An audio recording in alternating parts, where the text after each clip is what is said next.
Part 1 of the online change of address requests take place in iBistro. So here we are, and you notice the user has not yet logged in. They're being prompted for their ID and PIN. The first thing we see here that's new is this link called Y right next to the login button. And if the user were to click on that, they get a little pop-up window giving the benefits of the one-time login. But I'm going to leave that to your imagination, and for now we're going to click Login. And when the user wants to initiate a change of address request, they're going to go under My Account. So I'm going to click that now. And notice we have two options here that only appear if the user is logged in. The first is Change My Contact Info, email or phone. And the second is Change My Address, street, city, state, and zip. So we'll be demonstrating that today. When the user clicks that option, they're presented with a simple window on which they can enter their new address information. So they would do that here. And notice it doesn't need to be in uppercase because the system will convert that for us once it gets into workflows. So they enter their new address, and they can also at this point change their preferred library. Maybe that has changed since they joined the system.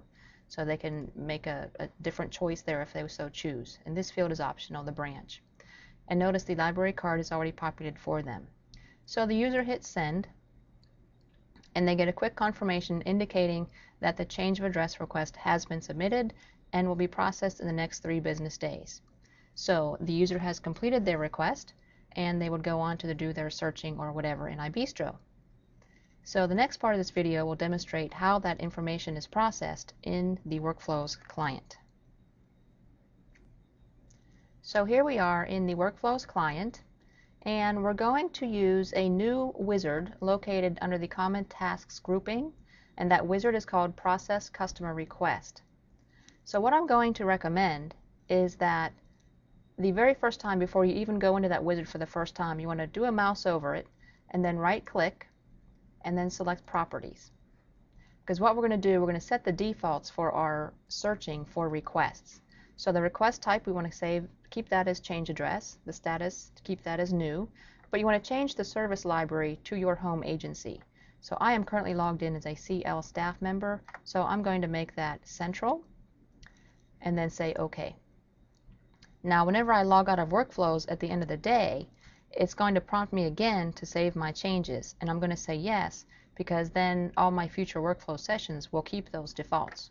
Now, whenever I click Process Customer Request, you can see the defaults here for searching are correct. I'm going to be looking for all of the new change of address requests that have come in from the central customers. And note, it takes the library from the user login over in iBistro.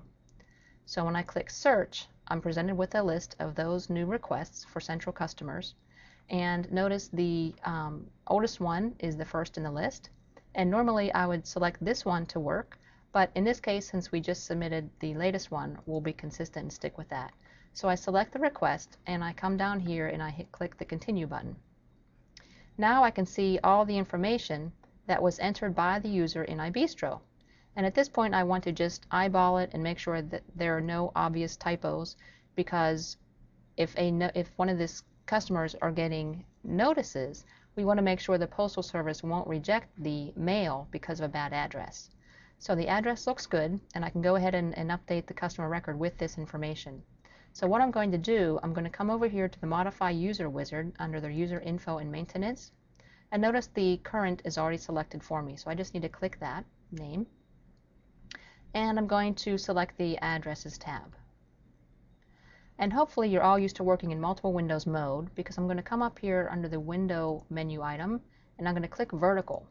And this will tile my desktop so that on the left side here I have the Modify User wizard, and on the right side I have the Process Customer Request wizard. And now I can do just a simple copy and paste from one into the other. So I want to select the street from the request and do a Control-C to copy it, and I come over into the Modify User and select it and do a Control-V to paste. And notice it has already converted to uppercase for us. So again, I'm going to do a Control-C on the city state and a Control-V to paste. And finally, similar thing for the zip. Control-C and Control V. Now that those fields have been updated, I'm going to click the Modify User button to save those. Alright, and now if I look at the request, I notice that they did want to change their preferred library, so I'm going to say make more changes to the customer record, and then on the Basic Info tab, I'll find the library. Here it is, and I can change that to Chemsville. And this time I'm going to say Modify User again to save that, and Close, because I don't need to make any more changes to the customer record. Now I want to expand the request window because we're not quite done yet. We want to go onto the Reply tab because from here we can actually send a response back to the customer. And there are three things we want to do on this window. First is we want to change the status from new to replied, and we want to change the date replied from never to today.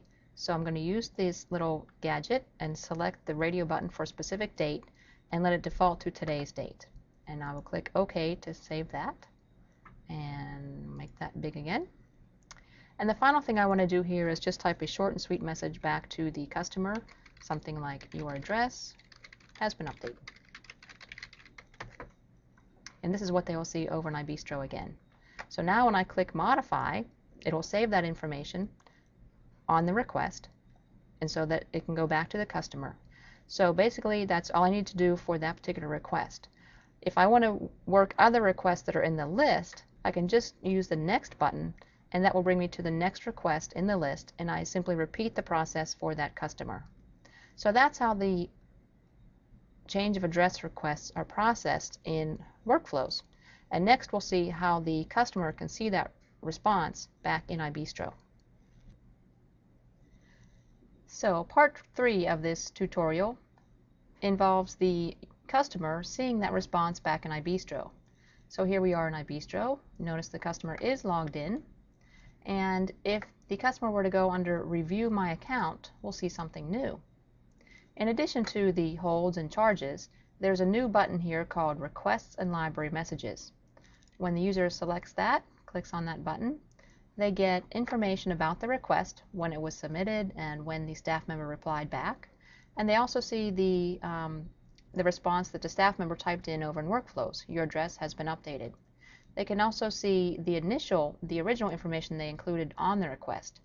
If at this point they notice that, oh my goodness, I made a mistake on the address, I meant to say 125 Main Street, they can simply use a Modify button here, which will give them access to all that information. They can make the slight change they need and then resubmit the request back to the staff member. So that's how the entire change of address process works. And the final note is that all of the completed requests will be deleted from the system after 7 days.